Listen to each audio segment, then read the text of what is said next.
और इस बीच महायुद्ध ने तेल निकाल दिया है। दरअसल कच्चे तेल की कीमतों में करीब 30% का उछाल आया है। ब्रेट क्रूड करीब 26% तक महंगा हो चुका है। हीटिंग ऑयल के दाम 22% तक बढ़े हैं। तो वहीं पेट्रोल, गैसोलीन की कीमत में 14% की बढ़ोतरी आई है। वहीं तेल की कीमत बढ़ने से वैश्विक शेयर बाजार पर असर पड़ा है। जापान का निक्केई 225 करीब 7% तक गिरा है। दक्षिण कोरिया का KOSPI लगभग 8% तक नीचे आ चुका है। बात ऑस्ट्रेलिया की करें तो ऑस्ट्रेलिया का ASX 200 करीब 4% तक गिरा है। तो वहीं इंडोनेशिया का JCI लगभग 4% कमजोर हो चुका है। सिंगापुर का STI 30% से अधिक गिरा है। अमेरिकी शेयर बाजार के फ्यूचर्स में बड़ी गिरावट के संकेत हैं। 1970 के दशक के बाद सबसे बड़ा ऊर्जा संकट बनने की आशंका देखने को मिल रही है। तो ऐसा लगने लगा है कि तेल के लिए विश्व युद्ध हो जाएगा, क्योंकि ईरान पर अमेरिका और इजराइल के हमले के बाद पश्चिम एशिया जल रहा है। साथ ही जल रहे हैं पश्चिम एशिया के देश, जिसकी वजह से तेल की कीमतें चढ़नी बढ़नी शुरू हो गई है। देखिए एक बार रिपोर्ट।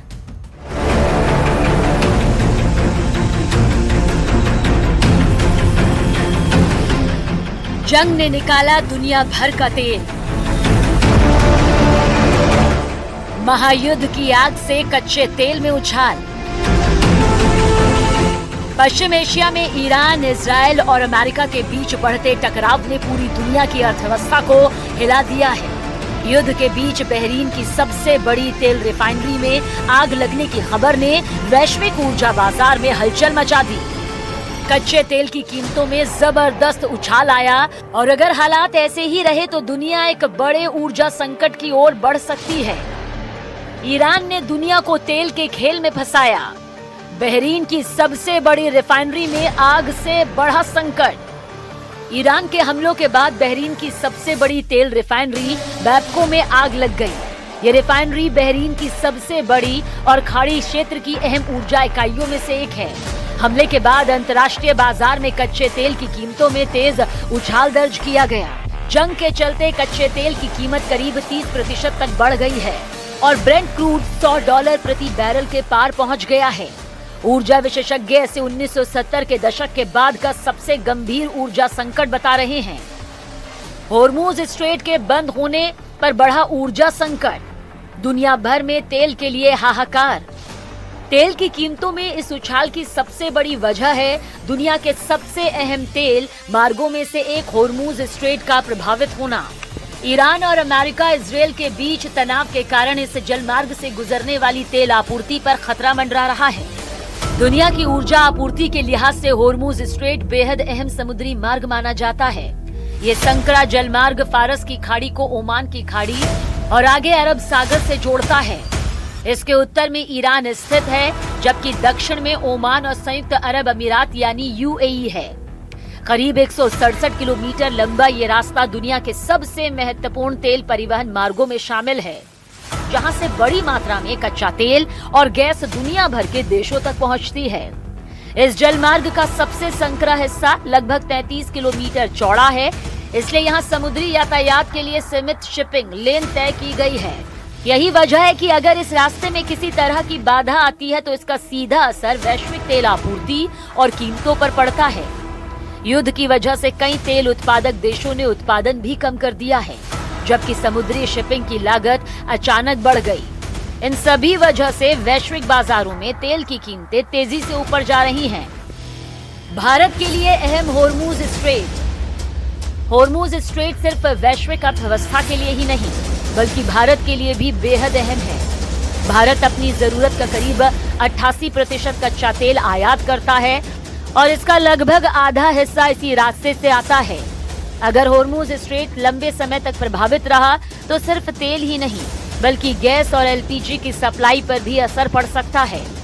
विशेषज्ञों का मानना है कि अगर पश्चिम एशिया में ये युद्ध लंबा खींचता है तो तेल की कीमतें और भी तेजी से बढ़ सकती हैं और वैश्विक अर्थव्यवस्था पर इसका बड़ा असर पड़ सकता है। यानी पश्चिम एशिया में बढ़ता युद्ध अब सिर्फ सैन्य टकराव नहीं रह गया, बल्कि पूरी दुनिया के लिए ऊर्जा और आर्थिक संकट का कारण बन सकता है। जंग के बीच तेल संकट इसलिए भी गहरा गया क्योंकि ईरान और खाड़ी देशों के बीच जंग का नया फ्रंट खुला है। यूएई और सऊदी अरब ने ईरान से भिड़ने की तैयारी भी कर ली है।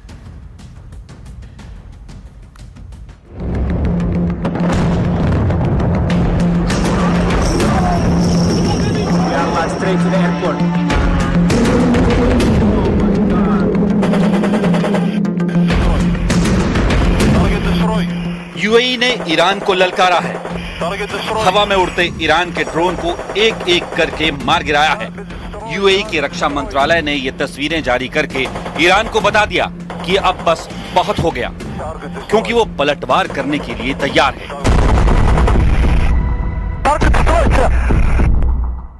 और अब वो अपनी सुरक्षा से कोई समझौता नहीं करेगा। यूएई की ओर से जारी इस वीडियो में दिखाई भी दिया और सुनाई भी दिया, जिससे पता चला कि कैसे यूएई की सेना ईरान के हर ड्रोन पर नजरें लगाए बैठी हुई थी। और जैसे ही वो ड्रोन उनकी वायु सीमा के अंदर घुसे, उसने उन्हें एक ही झटके में हवा में उड़ा दिया।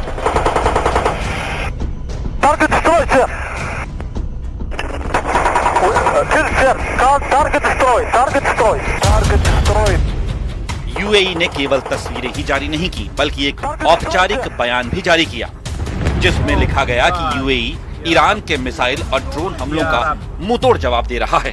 खबर तो ये भी आई कि यूएई ने ईरान के एक डिसैलिनेशन प्लांट को भी निशाना बनाया है, यानी एक ऐसा प्लांट जो खारे पानी को रिवर्स ऑस्मोसिस के जरिए पीने लायक पानी में बदल देता है।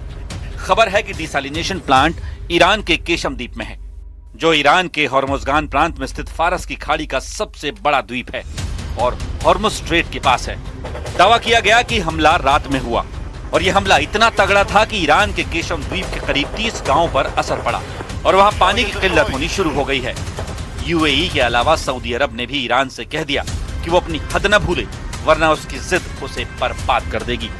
सऊदी अरब ने ईरान को आगाह किया और कहा कि अगर वो खाड़ी देशों पर हमला करता रहा तो उसे अब तक का सबसे बड़ा नुकसान होगा। सऊदी अरब का ये बयान तब आया जब ईरान ने एक बड़े ड्रोन हमले में सऊदी अरब के शायबा तेल क्षेत्र को निशाना बनाया। यानी ईरान के लगातार हमलों ने खाड़ी देशों के सब्र का बांध तोड़ दिया है और 2 मुस्लिम देशों ने खुलकर ईरान के खिलाफ बयान देना शुरू कर दिया है।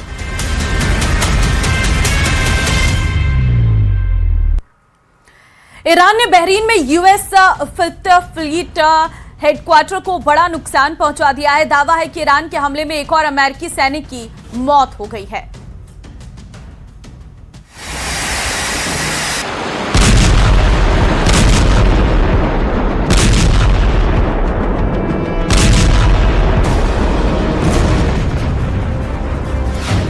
सऊदी अरब के तेल कुओं में दफन होगा तेल अवीव।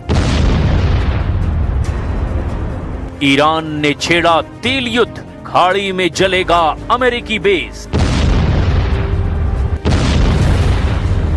अरब सागर में मौजूद अमेरिकी युद्धपोत यूएसएस अब्राहम लिंकन ने अपना रुख ओमान की तरफ मोड़ दिया है। ईरान के ड्रोन अटैक में बहरीन की सबसे बड़ी और ऐतिहासिक तेल रिफाइनरी बापको को उड़ा दिया गया। लेबनान में इजराइल ने 200 हिजबुल्लाह लड़ाकों को मार गिराया। हवाई हमले में करीब 400 लोगों की मौत हो गई। साइप्रस में ब्रिटेन के एयरबेस पर हमले के बाद तुर्की ने 6 F-16 लड़ाकू विमान और एयर डिफेंस सिस्टम तैनात कर दिए हैं।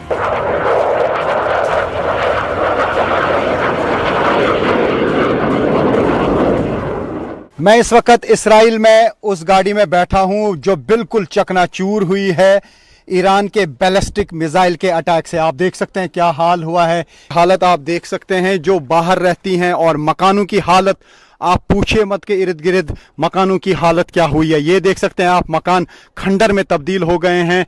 और ये आप देख सकते हैं इजरायली डिफेंस फोर्सेस के लोग अब शायद ये समझने की कोशिश कर रहे हैं कि ईरान के बैलिस्टिक मिसाइल यहाँ के एयर डिफेंस सिस्टम में सेंध लगाने में कैसे कामयाब हुए।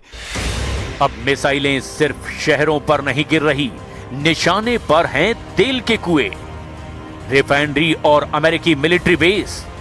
क्या दुनिया की अर्थव्यवस्था तेल से जल जाएगी?